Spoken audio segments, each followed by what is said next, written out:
Biasalah, orang kan kalau sudah kuliah selesai pasti kan pengennya mendapat penghasilan ya, nggak sih bro? Itu Nah, pastilah. Ini juga YouTube juga ujung-ujungnya juga penghasilan. tapi nggak sebanding. Bismillahirrahmanirrahim. Assalamualaikum bro, apa kabar? Halo bro, apa kabar? Baik. Alhamdulillah baik juga baik. Kayaknya habis dinas nih.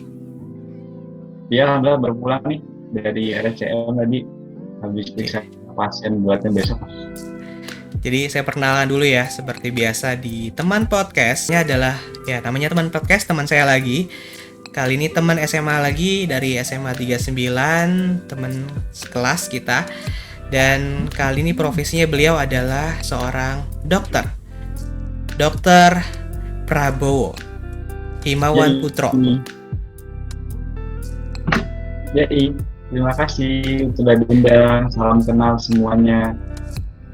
Terima kasih, Bro. Nih, kalau biasanya kan manggil Dokter Bowo ya.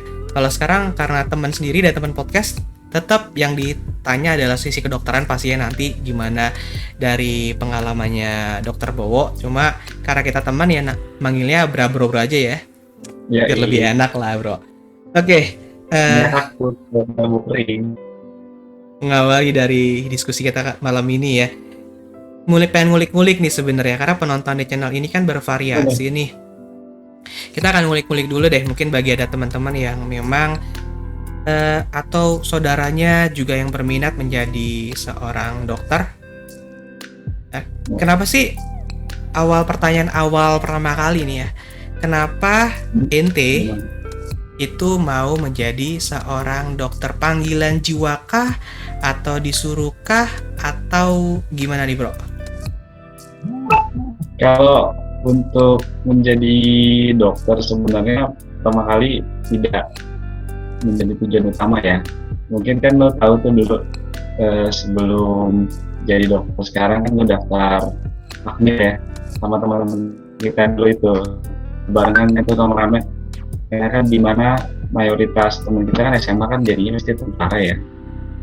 Ya awal dari situ bro, dari awal yang mau jadi tentara jadi akmil jadi, terus akhirnya gue balik terus gue tertarik karena di kampus gue itu waktu dulu di S1 lulusnya itu banyak kan di dokter tapi dokter militer. Nah jadi dari situ gue tertarik juga untuk menjadi eh, dokter karena ujung-ujungnya pengen jadi tentara. Terus sampai itu memang menjadi dokter itu sebenarnya kebayang ya, karena kan di bayangan gue tuh jadi dokter tuh belajar baca pasti jaga malam, gue kan agak-agak ini ya, agak-agak gimana gitu ya rasanya gitu. Tapi yang udah dikuatkan ya karena apa yang menjadi tentara aja itu sih. Dan alhamdulillah ada motivasi keliling ya dari keluarga, dan menjalani dokter itu kan dalam pendidikannya kita banyak interaksi nih dengan orang. Ternyata ada kenyamanan tersendiri ya, ada apa ya, keenakan tersendiri ketika kita bisa interaksi sama orang, bisa ngobrol, diskusi, dan bahkan orang yang sudah kita tanganin sembuh. Terus kayak bukan hanya materi aja yang kita cari ya, tapi kadang diundang makan, kasih makanan dan lain-lain. Di situ sih lama-lama menjalani prosesnya itu jadi nyaman. Dan setelah gue jadi dokter, jadi sarjana dulu deh, daftar lagi ke tentara bro. Daftar lagi tentara gak masuk, masuk jadi ya udah akhirnya jalanin dokter ya sekarang. Mulai dari lulus waktu itu, mulai dari jadi dokter umum, dokter di klinik, di perusahaan, terus sempat bareng di KA ya, bareng sama dokter tim kepresidenan dari ambulans 118 tuh.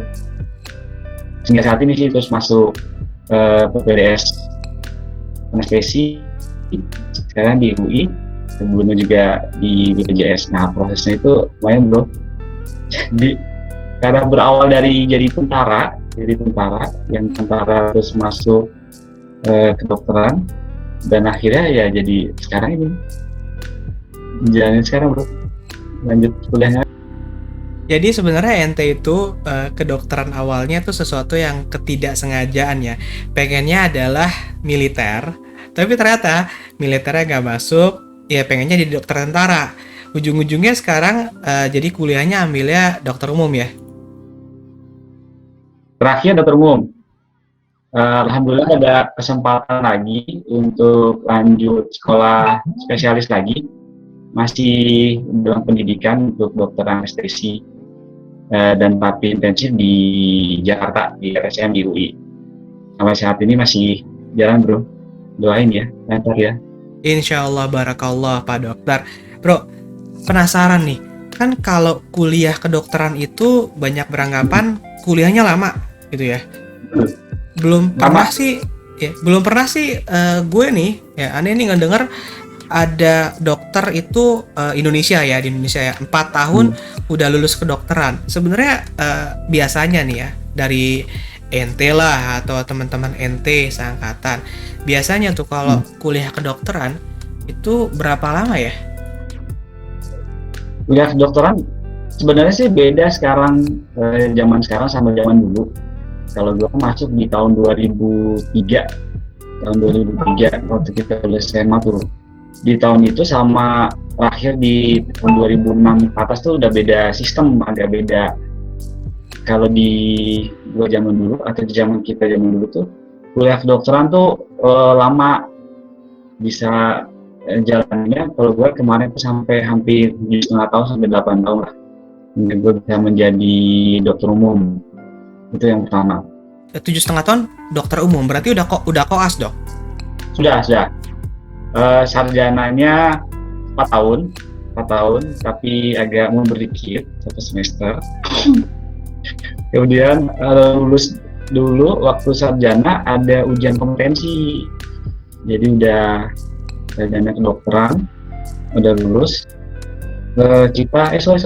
Sarjana kedokteran habis itu koas dulu. Setelah lulus sarjana kedokteran kita harus menjalani magang di rumah sakit atau koas. Nanti di koas itu kita jalanin lagi ke bagian-bagian yang ada di kedokteran, mulai dari bagian anak, bagian penyakit dalam, bagian kandungan, bagian bedah, terus bagian THT, telinga hidung tenggorokan, bagian kulit dan lain-lain. Semuanya harus kita jalanin dulu tuh, mulai dari fase atau bagian yang kecil itu kayak kulit dan lain-lain itu sekitar 2 bulanan. Mungkin kalau bagian besar seperti bedah anak itu bisa 4 bulan. Kita jalanin koasnya ya sekitar 2 tahunan juga sampai 3 tahun. Habis itu baru deh lulus jadi dokter. Tapi jadi dokter juga ada lagi nanti ujiannya, uji kompetensi lagi, harus lulus juga.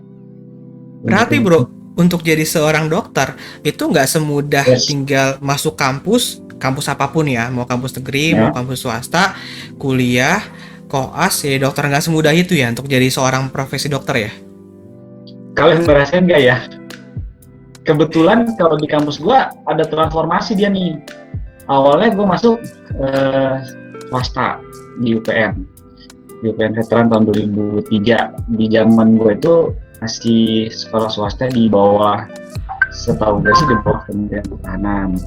Kemudian mulai 2015 kalau nggak salah, dan mulai itu masuk ke Dikti, jadi perguruan tinggi negeri, masuk ke apa ya namanya sekarang ya, kalau kita dulu SPMB ya. Nah, kagak update juga sih. Sekarang apa tuh namanya? Jangankan itu bro, gua kalau misalnya bedain kelas 10, 11, 12 juga masih asing, karena kan zaman kita masih kelas 1, 2, 3 kan ya, SMP, SMA, kelas 2, 3. Jadi kalau ada orang yang kadang nyebutin kelas 10, kelas 11, kelas 12, masih ngitung dulu nih kelas berapa sih sebenarnya di konversi zaman kita ya. Sama gue masih hitung 6 itu kan SD ya, selanjutnya SMP, SMA gitu ya. Iya, kalau kita kan gitu kan, SMP kelas 1, 2, 3, SMA 1, 2, 3. Kalau sekarang kan enggak, 7, 8, 9, 10, 11, 12. Sekarang masih kelas 11, berarti kelas 2 SMA ya. Dan paradigmanya beda sih sekarang. Kalau dulu memang agak lama. Nah terakhir kalau kuliah kedokteran itu malah kesininya lebih cepat ya. Mulai tahun 2006 tahu gue ya, kalau di kampus gue tuh 2006 itu udah mulai blok. Nah itu blok itu bahasnya nggak satu mata kuliah, jadi beberapa mata kuliah dijadiin satu dalam satu sistem tubuh manusia. Misalnya tubuh jantung dan pembuluh darah, di dalamnya nanti ada mata kuliah dasar hingga mata kuliah kedokteran yang spesifik. Nanti sistem organ otak misalnya, nanti mulai dari yang dasar sampai yang masuk ke pendidikan dokterannya tuh di situ tuh 1 bulan. Itu lebih cepat tuh kalau sekarang. Mereka enak 5 tahun setengah kayaknya udah jadi dokter deh. 5 tahun setengah udah jadi dokter, sedangkan ente kan tadi sendiri pengalamannya adalah 4 tahun kuliah ya, 4 tahun kuliah, terus 2 sampai 3 tahun bahkan itu bisa koas sendiri kan? Yes, betul. Nah, kalau sekarang 4 yang tadi ente bilang adalah 5 tahun bisa lulus kedokteran, berarti tuh benar-benar dipadetin Yong. Dan itu termasuk koas nggak? Sudah termasuk koas. Kebetulan adik gue juga masuk yang program baru ya. Adik gue itu ada, kebetulan kami 5 bersaudara. Gue yang pertama, terus adik gue ada 3 diantaranya juga sama jadi dokter juga, cewek-cewek. Nah salah satu yang mendorong gue jadi dokter ya mereka itu sih. Waktu gue kemarin gak masuk akmilnya, akhirnya mereka yang dorong juga, udah mas jadi dokter aja biar sama kita, ya udah. Dan kayaknya sih memang faktor kuliah itu kebanyakan mungkin sampai sekarang kali ya, faktor pertemanan itu akan sangat penting ya. Jadi teman-teman kita kemana ya udah kita ikutin lah. Kalau ente kan tadi teman-teman kita memang banyak yang akmil kan, kayaknya boleh nih. Ini belum coba ngubungin lah teman-teman kita. Ada yang jadi apa ya, kalau misalnya di pemerintahan bisa dibilang kan pejabat ya. Kalau di akmil kayaknya sudah jadi, ada beberapa yang jadi komandan kalau nggak salah ya. Ada beberapa jadi komandan kan. Angkatan yang belum masuk itu ya setidaknya udah jadi komandan, banyak kan di baret-baret merah itu ya. Badan-badannya udah keren-keren tuh. Kayaknya asik nih kalau misalnya karena judulnya teman podcast kan, tetap aja dengan gaya pertemanan lah. Dan kalau dengan berbagai profesi, jadi bisa memberikan kasanah nih buat penonton. Oh profesi ini kira-kira begini, profesi kayak gini kira-kira begini gitu kan. Apalagi kalau misalnya ada yang nonton nih mungkin SMA yang sedang bimbang, kira-kira saya mau ngambil profesi apa ya gitu kan. Nah profesi kedokteran kan sekarang dengan yang tadi ente bilang nih, dengan yang dipadetin sekarang itu bisa sampai cuma 5 tahun setengah ya, itu sudah termasuk mereka itu kuliahnya 3,5 tahun 3,5 tahun kuliahnya sampai sarjana kedokteran. Koasnya itu cuma 1,5 sampai 2 tahun. Cuma bedanya mereka harus ada internship lagi, ada magang lagi setelah menjadi dokter. Belum bisa praktek langsung di rumah sakit, tapi mereka harus menjalani namanya internship atau magang lagi ke daerah. Dan daerahnya tentuin nanti. Baru setelah itu, tapi statusnya udah menjadi dokter umum. Sudah praktek, hanya praktek magang. Baru setelah itu mereka bisa bebas dapat surat izin praktek, bisa praktek di mana aja. Jadi sebenarnya kalau dihitung-hitung sama aja dong. Bedanya adalah waktu zaman ente nih, waktu di silabus sebelumnya itu kan harus kuliah 4 tahun, lalu nanti koas yang bisa totalnya sampai 7 tahun. Habis itu baru ikut ujian profesi kedokteran, dapat lisensi kedokteran. Begitu izin profesinya kelar, ente dapat lisensi kedokteran, bisa langsung praktek di mana-mana kan. Tapi bedanya ketika kondisi sekarang di silabusnya sudah berubah, dipadetin, memang kuliahnya lebih cepat. Tapi sebenarnya proses untuk jadi dokternya sama aja kan. Karena setelah dia koas ya, setelah dia koas, dia harus magang dulu, praktek dulu ke daerah yang ditentukan kan. Ya, setelah selesai koas, mereka sudah sumpah di dokter umum, setahu gue gitu sih. Baru mereka ke daerah. Jadi mengaplikasikan dokter umumnya itu di daerah. Nah, baru mereka bisa mendapat surat izin praktek untuk praktek sesuai dengan yang mereka inginkan lah, atau daftar kemana gitu misalnya. Atau lanjutin kalau lagi spesialis gitu misalnya bisa. Berarti gini bro, kalau dilihat dari konsep pendidikan umum ya, bisa dianggap yang sekarang itu yang terjadi adalah ada namanya KKN, kuliah kerja nyata ya.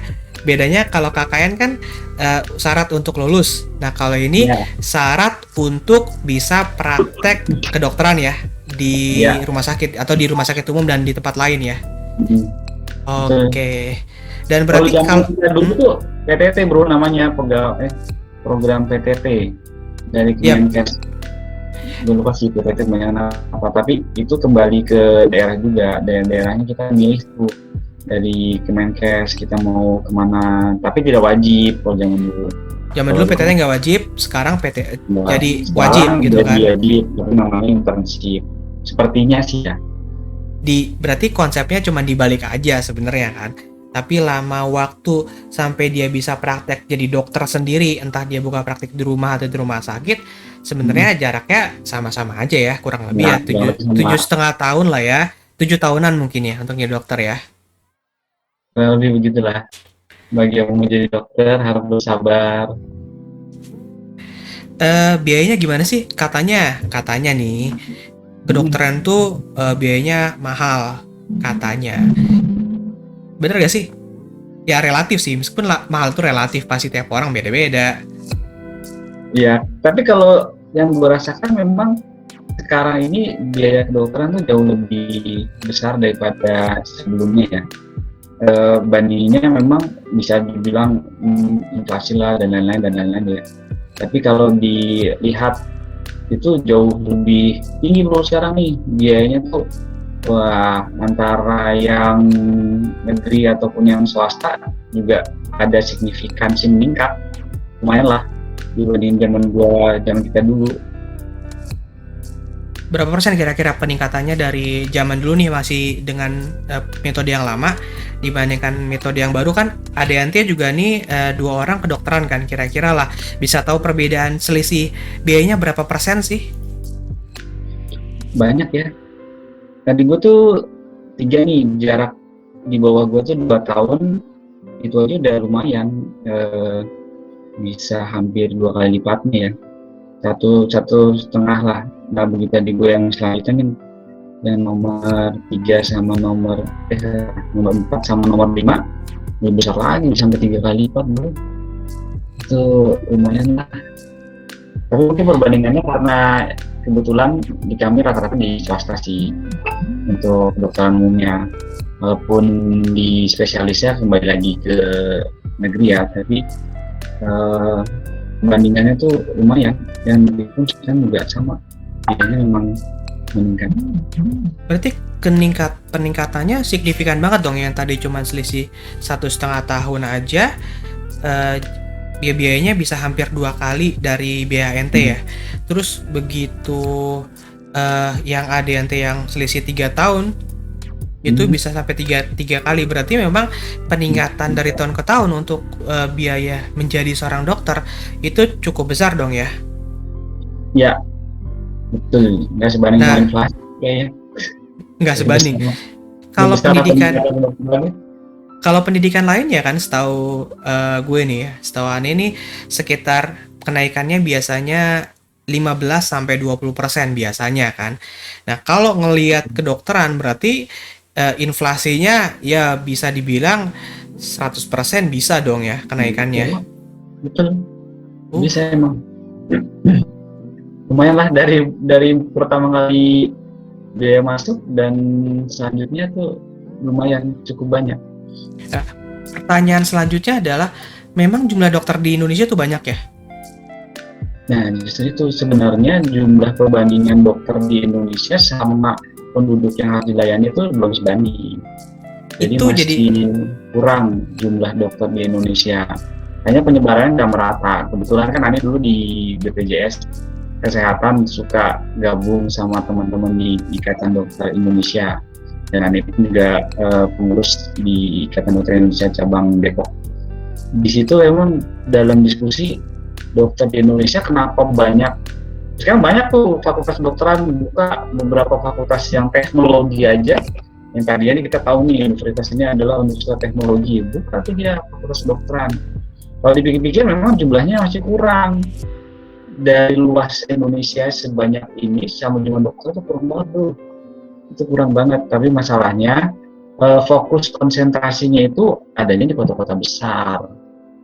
Di kota-kota besar aja mereka mau prakteknya. Mungkin dari itu sih sepertinya kalau gue rasa akhirnya harus ada internship balik ke daerah disebar-sebar tuh. Sama nanti di pendidikan profesi spesialis kayak yang gue jalanin ini, insya Allah kalau lulus sama ada wajib kerja dokter spesialis atau WKDS. Jadi kami pun kalaupun insya Allah lulus nanti juga sama ada wajib kerja ke daerah juga. Setahu gue ya saat ini sih masih berlaku, nggak tahu nanti kembangannya seperti apa. Jadi harapannya sih penyebaran dokter Indonesia merata ya, walaupun ujung-ujungnya mereka setelah lulus ya terserah mereka, baik menjadi dokter umum atau dokter spesialis ya suka mereka mau kemana, daftar kemana, atau kembali kemana. Gitu sih gue kira. Jadi kan gini, agak tumpang tindih sih kalau menurut gue ya, karena gini, satu sisi kita masih kekurangan jumlah dokter, terutama di daerah-daerah pedesaan kan. Tapi satu sisi untuk menjadi seorang dokter biayanya itu mahal bro. Jadi kan begini, nggak semua orang akan bisa jadi dokter dong. Kalau misalnya kita butuh misalnya butuh jumlah dokter yang banyak, otomatis harusnya dari sisi pendidikan untuk bisa menjadi seorang dokter itu harusnya dipermudah dong, agar banyak yang bisa kuliah kedokteran, nanti lulusannya bisa jadi dokter. Karena tadi kan ente bilang sendiri bro, ketika dia sudah lulus kedokteran, ya kan, terserah dia mau jadi dokter rumah sakit kah, mau dia mengabdi ke ke daerah, atau kalau misalnya dia mau kerja di korporat bisa aja kan, dia malah ya jadi. Ya kalau dia pilihannya itu semakin luas, berarti kan dokter-dokter pengabdian itu jumlahnya akan semakin kecil lagi dong sebenarnya. Kalau dibilang bisa seperti itu ya, dengan dilema dokter yang sekarang agak sedih juga sih gue sebenarnya. Kalau ada sih pernah nih di daerah salah satu daerah ya pernah programnya bagus nih di Jawa juga. Boleh nyebutin nggak sih? Jadi ya lah di daerah Jawa itu sampai dia tuh bikin program mempermudah masuk kedokteran, bahkan dapat beasiswa masuk kedokteran kalau balik ke daerah Jawa itu, Jawa X lah. Nah itu programnya saking biar terkonsentrasi dokternya di satu daerah dan biar mempermudah orang masuk kedokteran dengan biaya beasiswa. Karena kalau untuk pendidikan sekarang cukup mahal ya, mudah-mudahan sih ada yang denger nih dari podcast ini, dari Bro Martin ini, pemain 12 ya, nanti ada pejabat kita yang mendengar prihatin kan, sehingga mempermudah. Gue juga nggak tahu sih, karena makin lama makin mahal ya katakanlah inflasi boleh lah, tapi kan itu dokter itu makin dibutuhkan di daerah juga agak kurang. Tapi kalau seandainya biaya tinggi kan agak sulit juga ya, orang-orang yang pintar mau masuk tuh agak pusing juga. Jalurnya juga setahu gua di negeri nggak tahu tuh. Kalau kita kan lu ada juga apa tuh SPMB ya, ada jalur beasiswa, ada jalur apa. Kalau Bro Martin mah otaknya encer deh. Kalau encer nggak bisa mikir Pak Air kan? Salah ya. Berarti apa dong? Cerdas. Langsung siap-siap juga ya. Nah ini emang agak sini, mudah-mudahan sih ada yang denger, terus gimana caranya biaya kedokteran itu bisa lebih terjangkau ya, jadi orang balik ke daerahnya masing-masing juga lebih enak, terus bisa dijangkau juga untuk menjadi seorang dokter. Ini lucu nih, ini cerita doang ya bro ya, cerita. Yes, lanjutin bro, lanjutin. Kalau bandingin ya dengan, ini kan lagi jalanin pendidikan spesialis saat ini, masuk sekolah aneh itu lebih murah dibandingin masuk S1. Coba bayangkan. Jadi masuk sekolah aneh hanya sekian, tapi ternyata masuk S1 ya, itu jauh lebih besar, bisa 2 kali 3 kali lipat dari masuk kuliah aneh yang sebagai saat ini program pendidikan dokter spesialis. Uang semesterannya pun juga sama. Bahkan ada beberapa kampus yang sama nih, uang semesteran naik di program lanjutan ini sama yang S1 nilainya sama. Jadi kan kesannya itu sekarang tuh kalau pendidikan dokter itu untuk yang mampu untuk membayar ya. Nah, mudah-mudahan ada yang dengar nih bro. Semoga sih memang ada yang dengar podcast kita ya, karena kan ini akan di-post di YouTube dan semua orang akan bisa nonton ya. Harapannya sih seperti itu, karena kalau ngelihat dari kondisi yang tadi ente ceritain nih, dimana kuliah kedokteran kalau memang harus keluar dari kantong sendiri atau kantong orang tua kan, itu akan ya cukup mahal lah, biayanya akan sangat mahal juga. Jadi akses untuk kuliah kedokteran kalau dia nggak punya dana, dia pengen kuliah akan kesulitan. Ya salah satu caranya adalah antara biaya kedokteran yang ditekan lebih murah atau ada promotor atau ada beasiswa yang dibuka.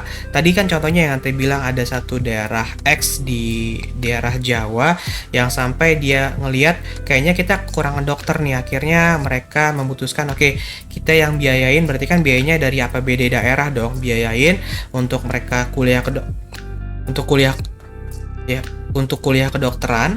Nanti begitu mereka sudah lulus kedokteran, diharapkan mereka bisa balik lagi ke daerahnya untuk kontribusi ke masyarakat.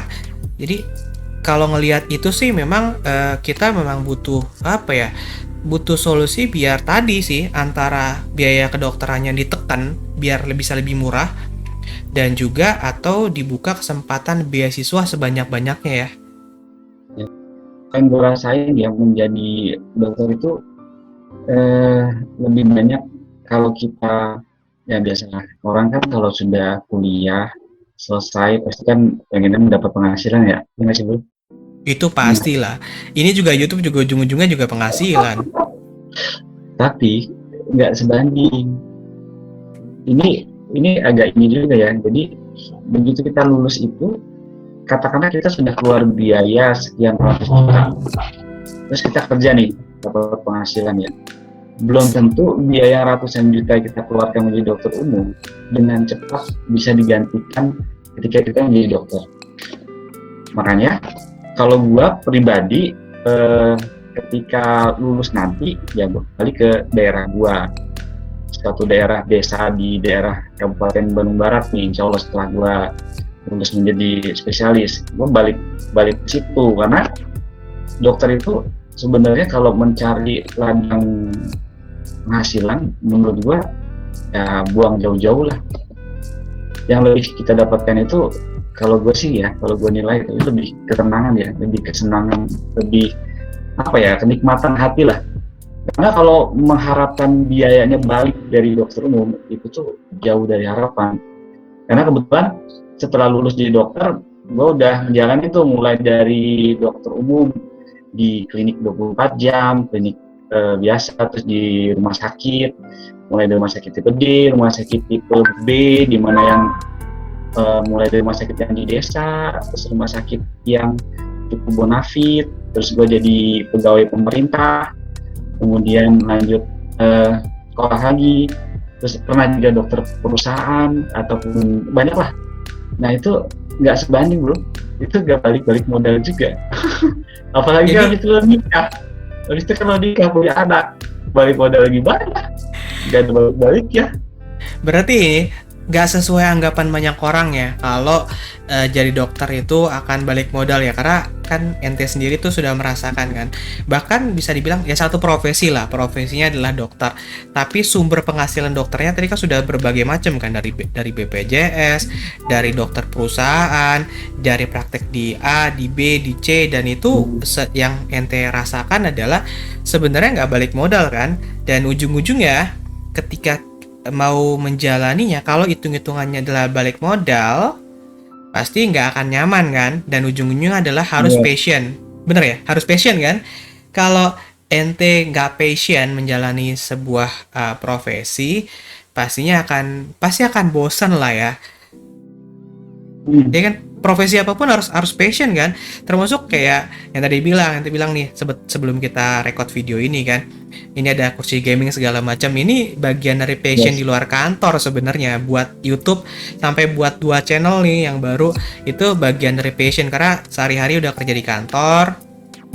Udahlah, habis itu punya passion, sering main game, akhirnya buat channel Pemain 12. Jadi kalau teman-teman yang Mantap. belum subscribe Habis itu channel bikin Pemain juga. 12, ya bisa subscribe channel utama saya.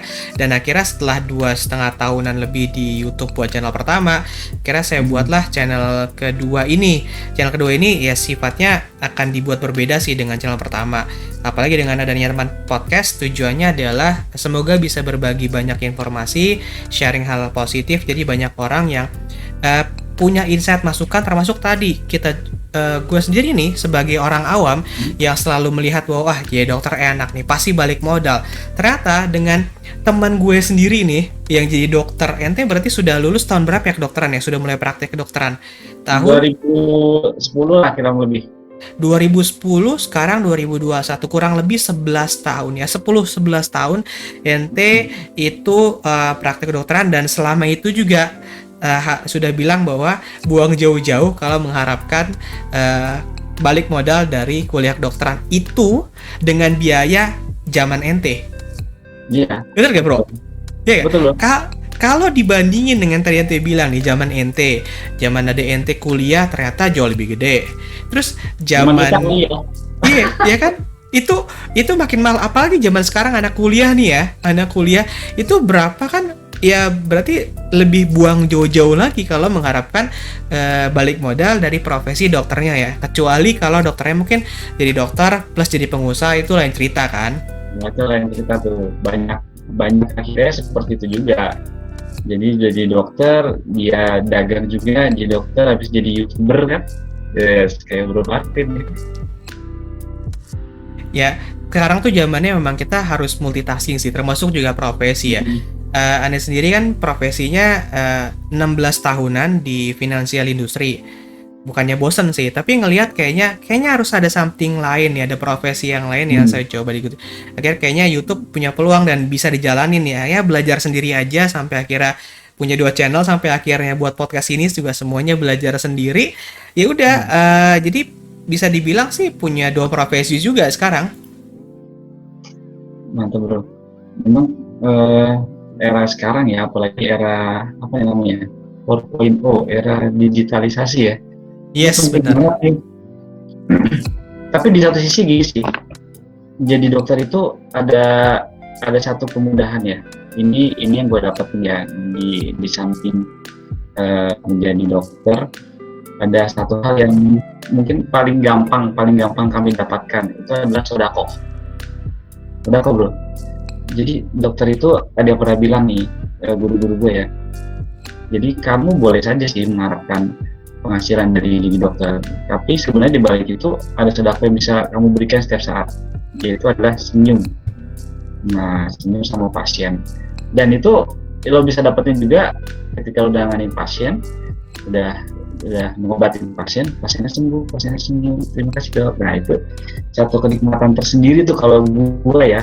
Karena kebetulan selain menjalankan profesi dokter bekerja, ya gue juga di relawan di Mercy, Medical Emergency Rescue Committee ya, yang terakhir itu yang terkenal sih buat rumah sakit di Gaza ya.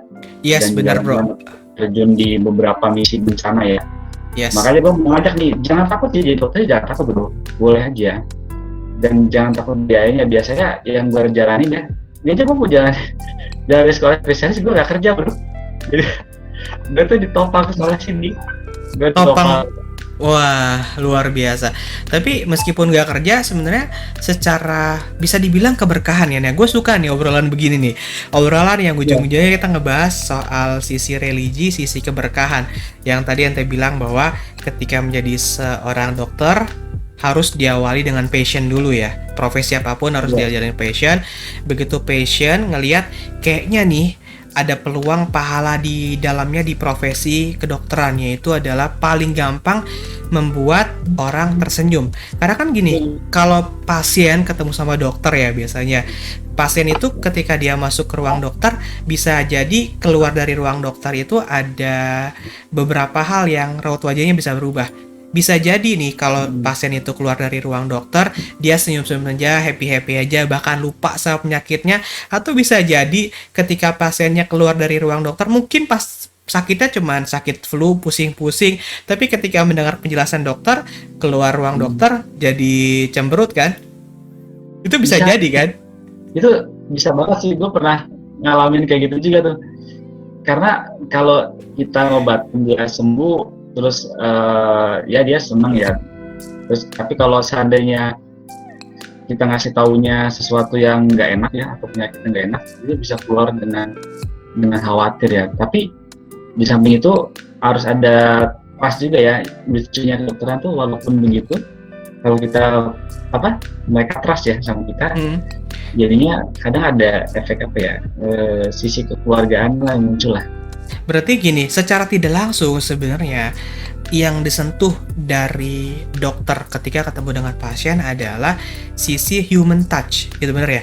Karena kan kalau koreksi gue kalau salah ya, sebenarnya tubuh manusia itu kan punya self healing sebenarnya, punya kemampuan untuk antibody untuk self healing kan, bahkan kalau aneh nggak salah nih, itu kondisi kesehatan orang itu kalau dia punya sifat positif, dia happy segala macam, meskipun penyakit berat itu ya tentunya dengan izin Allah bisa sembuh kan.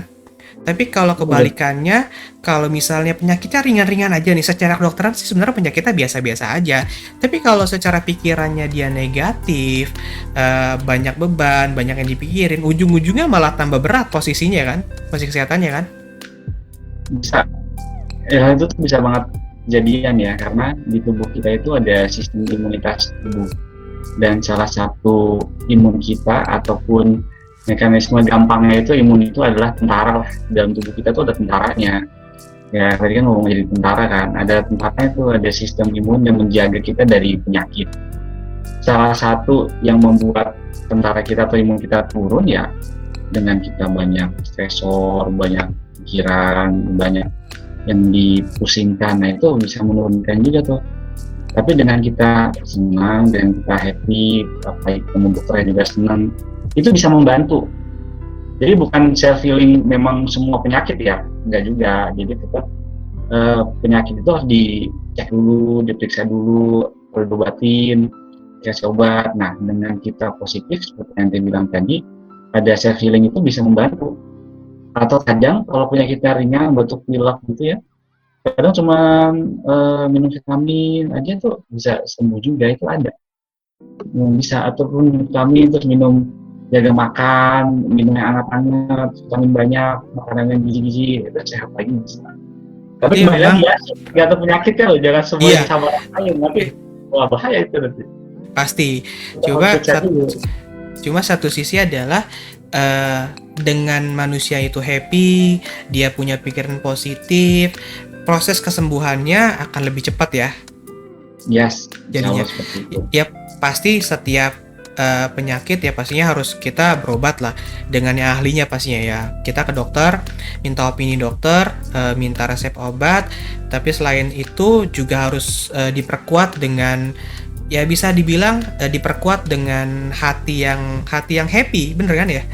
Dan hati yang happy itu akan juga bisa dibantu dengan gimana caranya dokter itu bisa ke human touch-nya ke pasiennya. Kalau semakin dia bisa memberikan penjelasan yang cukup enak gitu kan, jadinya juga pasiennya juga akan tersoh, kayaknya saya mau dokter yang ini. Jadi gini nih bro, gue tuh kan sekarang ya alhamdulillah punya anak kecil kan, usia 3 bulan lah. Nah itu ibunya nih, bundanya tuh masih kadang mau pilih-pilih dokter, pengen dokter yang ini, pengen dokter yang ini, terutama wanita kan, biasanya kan kalau wanita itu kan yang lebih dilihat adalah human touch, apalagi waktu program hamil nih kan, ya perlu menunggu hampir 4,5 tahun lah baru dikasih baby. Sebelumnya sudah sempat 2 kali keguguran tuh. Nah, tapi itu pun proses untuk mencari dokter itu prosesnya adalah ya semua dokter pasti punya punya ilmu yang bagus lah. Tapi satu sisi yang membedakan adalah human touch-nya kan. Oh, kayaknya ke dokter yang ini nih lebih cocok, dokter yang lebih cocok. Nah, sisi yang itu tuh kayak yang tadi ente bilang sih, ketika sudah kayaknya human touch atau touch dengan pasiennya itu enak. Jadi kan satu sisi senyum pasiennya, pahala bagi ente pastinya. Iya, harapannya gitu. Iya kan? Itu baru buat orang senyum. Apalagi kalau dengan profesi ente kan berusaha untuk memberikan yang terbaik, berusaha untuk kebantu dari kesehatan biar sembuh, pahala lagi bro. Jadi sebenarnya kalau ngelihatnya adalah uang ke uang, itu nggak ketutup kan? Kita fair-fairan nih, berdasarkan pengalaman ente pribadi ya.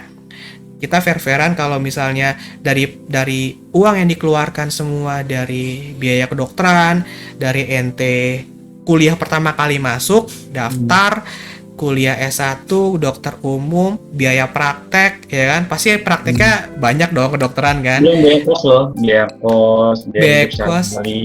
Nah itu dia. Ya kan? Itu bensin, biaya itu kan pasti, biaya itu kan banyak tuh, jadi curhat loh. Nah, biaya itu kan pasti banyak tuh, banyak keluar kan. Kalau mau dibandingin adalah head to head, biaya ke biaya, udahlah lupakan aja ya. Tapi kalau mau bandingin adalah biaya dengan potensi pahala, ini berarti bagaikan ini sama ini ya. Biayanya mungkin segini, tapi ente akan dapat potensi pahala menjadi seorang dokter itu yang ya wallahu alam sih, karena itu sudah apa ya? Sudah Allah yang nilai lah. Jadi kebaikan itu yang jadi bisa dibilang investasi dunia mungkin kalau dari profesi kedokteran nggak dapat, tapi investasi akhirat insya Allah dapat. Allah bro, insya Allah itu gua rasain kok, aneh rasain kok, karena apa ya? Jadi kalau mungkin cerita sedikit agak banyak ya. Jadi aneh itu masuk dokter, udah selesai jadi dokter umum, lanjut sekolah spesialis karena ada niat kembali lagi ke desa Ane, ke tempat Ane itu ada pesantren bro, ada pesantren di salah satu desa di Ciring lah, gue sebutin ya, Kabupaten Bandung Barat. Masya Allah. Jadi tuh kita tuh pengen bikin fasilitas kesehatan yang memang di sana jarang, ya kalau bisa sampai ada rumah sakit lah di sana, sampai ada praktek hitam, nanti juga masuk ke asosiasi praktek hitam atau ASDOKI nih, ada sekarang asosiasi dokter hitam. Nah itu kita pengen bisa buat suatu tempat apa ya, bisa ladang amal, bisa ladang pemasukan juga, karena itu kan tanah wakaf ya untuk di pesantren itu, bisa nanti mengembangkan pesantren tahfiz kami ya insya Allah, dan bisa bermanfaat lah. Jadi mudah-mudahan yang Ane rasain, apalagi di dokter itu sekarang Ane nggak kerja bro. Sebelumnya Ane kerja, tapi alhamdulillah ya, jadi Allah tuh baik. Kalau misalnya kita mengharapkan uang saja di dunia kedokteran tuh pusing ya. Yang kerja lah pasti mikirnya di dokter umum wah harus dokter spesialis barulah nanti dapat penghasilan yang lumayan, barulah kita bisa ngapa-ngapain. Tapi kalau niatnya kayak gitu, malah menjadi dokter itu jadi apa ya, jadi setengah-setengah bro. Jadi itu khawatirnya nanti pasien itu jadi ladang penghasilan, nah itu berbahaya tuh. Nah yang dirasain alhamdulillah ya, insya Allah jalanin rezeki itu datang aja dari mana aja. Aneh sekarang 3 bro anaknya, baru juga kita anak-anaknya kayak seumuran kayaknya, baru lahir kemarin Januari 2021 yang ketiga. Anak ketiga. Kalau Ane anak pertama bro, nanti anak ketiga nih baru anak pertama. Tapi apapun itu sebenarnya disyukuri aja kan, karena tadi yang ente bilang bahwa yang ujung-ujungnya nih ya, kalau Ane mau coba tarik garis besarnya, yang dicari adalah keberkahan, bener gak? Betul. Ya kan, yang dicari keberkahan gini bro, ente itu tadi bilang sekarang ya ngambil spesialis, ya kalau dibilang itu ngambil S2 kan ya, kalau kuliah umumnya bisa dibilang ngambil master ya. Itu ngambil spesialis ternyata kalau misalnya dijalani dengan sepenuh hati, dijalani dengan lillahi ta'ala, dan tujuannya adalah untuk mencari keberkahan ridha Allah. Ente sendiri kan yang bilang tadi, ente nggak kerja, quote unquote, ente nggak kerja, quote unquote ya. Ente nggak kerja. Tapi kan sebenarnya ente kerja, tapi kerja untuk sesuatu yang lain, kerja untuk Allah pasti lillahi ta'ala kan. Dan ujung-ujungnya yang dikasih adalah keberkahan kan, yang ente bilang sendiri tadi, topang sana sini akhirnya bisa kuliah, bener gak? Bisa lanjut S2 kan. Iya. Jadi nilai keberkahan itu yang luar biasa. Kayaknya judul podcastnya tiba-tiba jadi berubah nih. Keberkahan seorang dokter kayaknya nih.